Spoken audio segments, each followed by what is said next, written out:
Okay sir. మన పట్టణంలో drunk and driving ఇంత ముందుకు డ్రంక్ అండ్ డ్రైవ్ టెస్ట్ ఏదైతే ఉందో నైట్ టైంలో చెక్ చేసేవారు. అంటే గత కొన్ని సంవత్సరం నుంచి అదే జరుగుతూ ఉంది.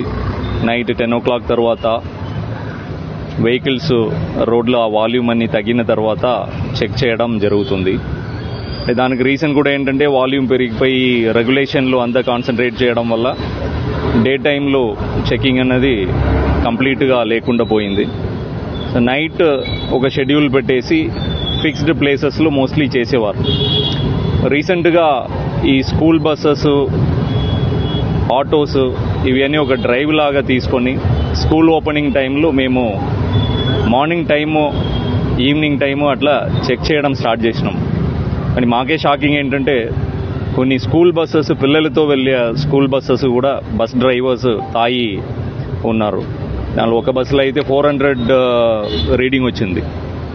సో దాదాపు ఈ 1 month డ్రైవ్లో 35 డ్రైవర్స్ తాగి ఉండడం గుర్తించినాం. దానిలో బస్సెస్ ఉన్నాయి, స్కూల్ వ్యాన్స్ ఉన్నాయి, అలాగే స్కూల్ చిన్నపిల్లల్ని తీసుకెళ్లే ఆటో డ్రైవర్స్ ఉన్నారు. సో ఒక్క నెలలోనే 35 మంది, అది కూడా స్కూల్ చిల్డ్రన్ని ట్రాన్స్పోర్ట్ చేసేవాళ్ళు తాగి బండి నడపడం జరుగుతుందన్నది మాకు చాలా పెద్ద షాకింగ్. సో తర్వాత మా సిపి గారు మేమంతా చర్చించి ఈ డ్రంక్ అండ్ డ్రైవ్ ఇంకా డిటరెన్స్ వచ్చే విధంగా, ఇంకా ఫలితాలు మంచిగా వచ్చే విధంగా మనం ఏం చేయవచ్చని ఆలోచన చేసి సిపి గారు ఆదేశాల మేరకి సర్ప్రైజ్గా డే టైంలో కూడా ఎక్కడైతే రద్దీ లేని ప్లేసెస్ ఉన్నాయో ఆ టైమింగ్ చూసి డిఫరెంట్ ప్లేసెస్లో సడన్గా ఒక టీం వచ్చి సర్ప్రైజ్గా చెక్ చేయాలని అనుకున్నాము. అలాగే ఇంకా కొన్ని స్ట్రాటజీ కూడా ముందుకు చేయాలని పెట్టుకున్నాము. దానిలో భాగంగా ఈరోజు మింట్కా మౌంట్ దగ్గర సీనియర్ ఆఫీసర్స్ కూడా డీసీపీ గారు శ్రీనివాస్ గారు, అడిషనల్ డీసీపీ రాములు గారు, ఏసీపీ సెంట్రల్ జోన్ మోహన్ గారు, సైద్ రెడ్డి ఇన్స్పెక్టర్ సైఫాబాద్ గారు, వారి సిబ్బంది అందరూ ఇక్కడ డ్రంక్ అండ్ డ్రైవ్ చెకింగ్ చేస్తూ ఉన్నాము. ఈ సంవత్సరం దాదాపు 30,000 కేసెస్ ఈ డ్రంక్ అండ్ డ్రైవ్లో పెట్టడం జరిగింది. దానిలో 1300 మెంబర్స్ జైలు కూడా వెళ్ళడం జరిగింది.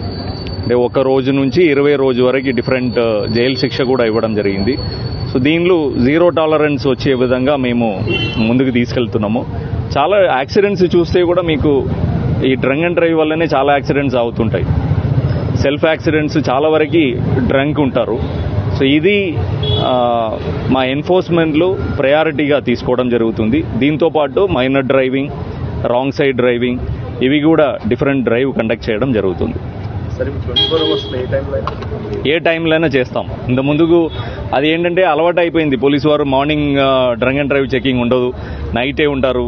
అది కూడా కన్సర్న్ ప్లేసెస్, అంటే గుర్తించిన ప్లేసెస్ ఉన్నాయి, ఆ ప్లేసెస్లోనే ఉంటారు. అది మెసేజ్ వెళ్ళిపోయింది అని మాకు కూడా అనిపించింది.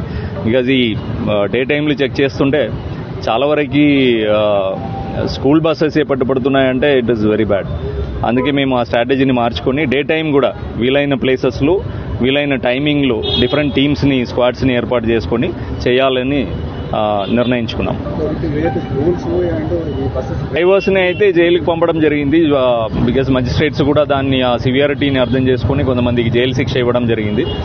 అండ్ స్కూల్స్కి అయితే లెటర్ పంపించినాం. ఇట్లా మీ ట్రాన్స్పోర్ట్ మేనేజర్స్కి బ్రీత్ అనలైజర్స్ కూడా కంపల్సరీ చేయమని, daily morning and evening breath అనలైజర్తో చెక్ చేసుకోవాలని వాళ్ళకి నోటీస్ పంపడం జరిగింది.